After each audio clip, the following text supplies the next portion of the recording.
वह कौन सा दुख है जिस दुख के छूट जाने के बाद, जिस दुख के समाप्त हो जाने के बाद फिर कोई दुख नहीं होता है? वह कौन सा दुख है? आप उस दुख का चुनाव कीजिए। कौन ऐसा दुख है जिस दुख के खत्म होने पर सब दिन का दुख खत्म हो जाए, सब जीवन का दुख खत्म हो जाए? लोग पुत्र के नष्ट होने पर, भाई के नष्ट होने पर, घर के नष्ट होने पर, नौकरी के खत्म होने पर दुखी होता है और कहता महाराज बड़ा दुख में हूँ, बड़ा दुख में हूँ, इलेक्शन हार जाए तो बड़ा दुख, बड़ा दुख। कौन ऐसा दुख है कि जिस दुख के खत्म होने के बाद फिर कभी दुख नहीं हो? हमारे गुरुदेव ने उस दुख के विषय में बताया, आवागमन सम दुख दूजा, है नहीं जग में कोई, इसके निवारण के लिए प्रभु भक्ति करनी चाहिए। बारंबार संसार में शरीर को लेकर के आना और बारंबार इस शरीर को छोड़ करके चला जाना, इससे बड़ा दुनिया में कोई दुख नहीं होता है। इस संसार में शरीर को लेकर के आना यथार्थ में दुख में आना है। हम लोग जो यहाँ संसार में आए हैं, मौज उड़ाने के लिए नहीं आए हैं, आनंद भोगने के लिए नहीं आए हैं। हम लोग अपने अपने किए हुए कर्मों का लेखा जोखा चुकाने के लिए आए हैं। वह लेखा जोखा बढ़िया से चुक जाए तो संसार में आना जाना समाप्त हो जाए। हम लोग कर्मों का लेखा जोखा चुकाने के लिए यहाँ आए हुए हैं। अनादिकाल से बहुत तरह के कर्मों को करते हुए चले आ रहे हैं। कुछ अच्छे कर्म हुए हैं, कुछ बुरे कर्म हुए हैं। अच्छे कर्म हुए हैं तो जीवन में कभी सुख भी मिलता है, बुरे कर्मों को किए हैं तो जीवन में दुख भी मिलता है। वही अच्छे बुरे कर्मों का लेखा जोखा चुकाने के लिए दुनिया में आए हैं और यहाँ सब चाहता है कि सुख ही सुख मिले। सुख भोगने के लिए यहाँ थोड़े आए हैं, कर्मों का लेखा जोखा चुकाने के लिए आए हैं। वह जैसे चुकेगा वैसे संसार में आना जाना समाप्त हो जाएगा। तो सबसे बड़ा दुख होता है संसार में आने में। यहाँ आ गए तो समझिए दुख में आ गए। भगवान कृष्ण ने इस संसार के विषय में अर्जुन से कहा, दुःखालयम शाश्वतम। अर्जुन, यह संसार शाश्वत दुख का घर है। आप लोग सोना के घर के विषय में सुने हैं कि रावण सोना के घर में रहता था।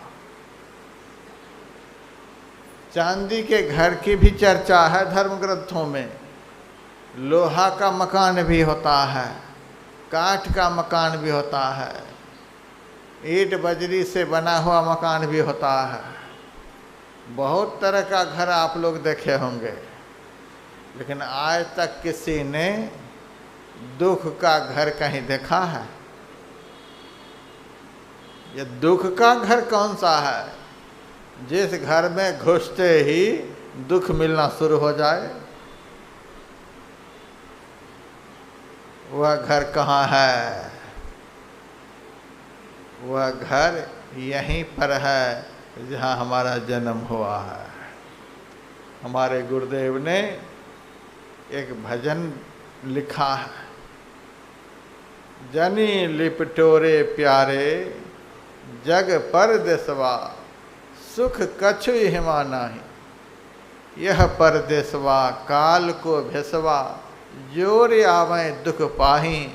सुधी करो प्यारे हो आपन देश के, जहमा कलेश कछु नाही। यह संसार शाश्वत दुख का घर है। दुख के घर में हम लोग जन्म लिए। और हमारे गुरुदेव कहते थे जितने तत्व से यह संसार बना है उतने ही तत्व से यह शरीर भी बना हुआ है। यह शरीर भी एक प्रकार से संसार ही है। जैसे संसार में बहुत कुछ होते हैं उसी तरह से इस शरीर में भी बहुत कुछ होता है। इस शरीर के भीतर भी मिट्टी है, जल है, अग्नि है, हवा है, आकाश है, पंच विषय है, 6 विकार है, 14 इंद्रियां हैं, 5 तत्व हैं, 31 तत्व हैं। इस सब का समन्वय यह शरीर है। तो भगवान कृष्ण ने इस संसार को शाश्वत दुख का घर बताया है। इस घर में जो आएंगे वे दुख ही भोगेंगे। रामायण में भी लिखा हुआ है, बाकी धर्म ग्रंथों में भी लिखा हुआ है। इस संसार में भगवान राम भी शरीर धारण करके आए। और पढ़िएगा रामायण में, भगवान राम को भी यहाँ रोना पड़ा है। यह संसार ऐसा दुखमय घर है, इस घर में भगवान भी आ जाए तो उनको भी रोना पड़ता है। उन्होंने भी रो करके दिखलाया, जन्म लेते ही रोया। सुनी बचन सुजाना, रोदन ठाना, भय बालक सुर भूपा। भगवान राम यहाँ करके रोए।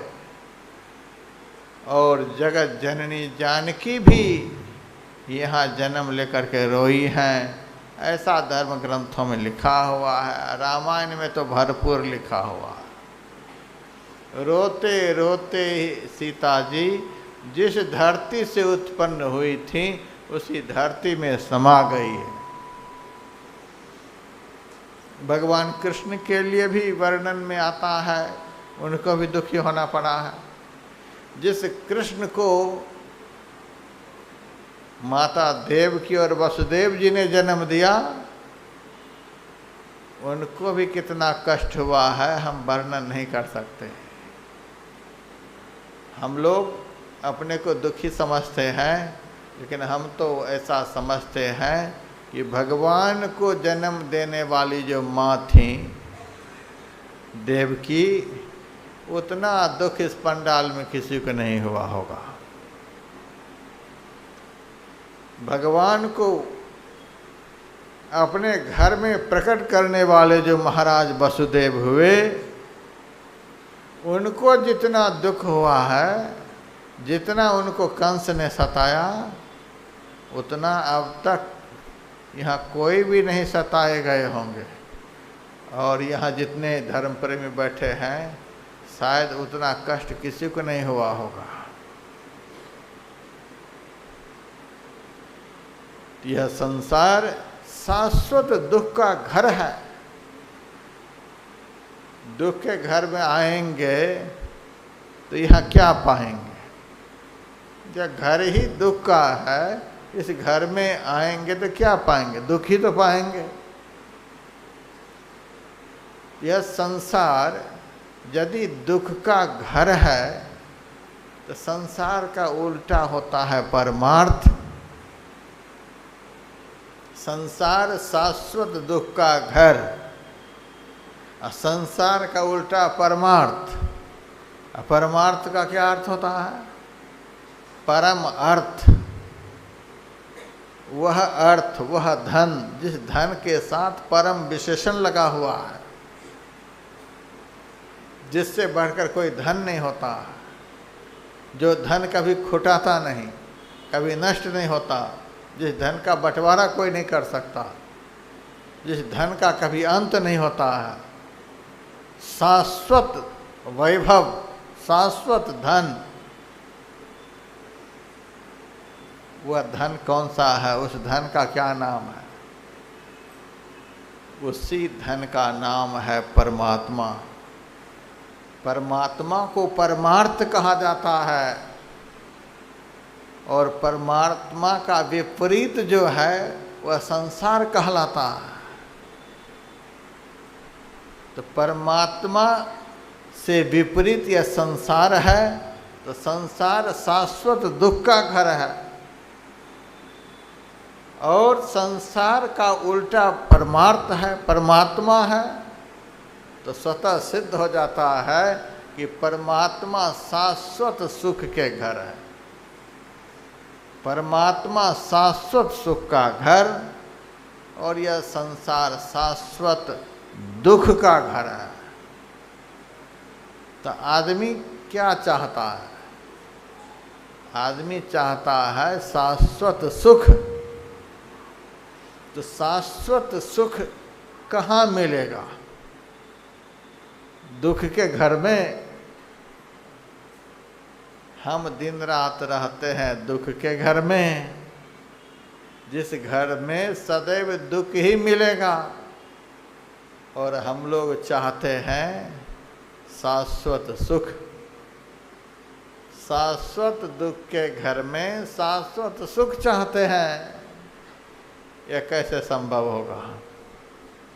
यह कभी संभव नहीं होगा। लाख हाथ पैर मार लीजिए, यह कभी संभव नहीं होगा। इसीलिए हमारे गुरुदेव ने कहा, सुधि करो प्यारे हो आपन देश के, जहाँ कलेश कछु नाही। जहाँ पुरुष तहाँ कछु नाही। जहाँ परमात्मा है वहाँ शाश्वत आनंद है, शाश्वत सुख है।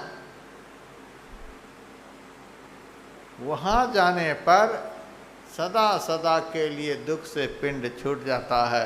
गुरुदेव ने लिखा, छूटे उस दुख को देश, गुरु गम पाई कही।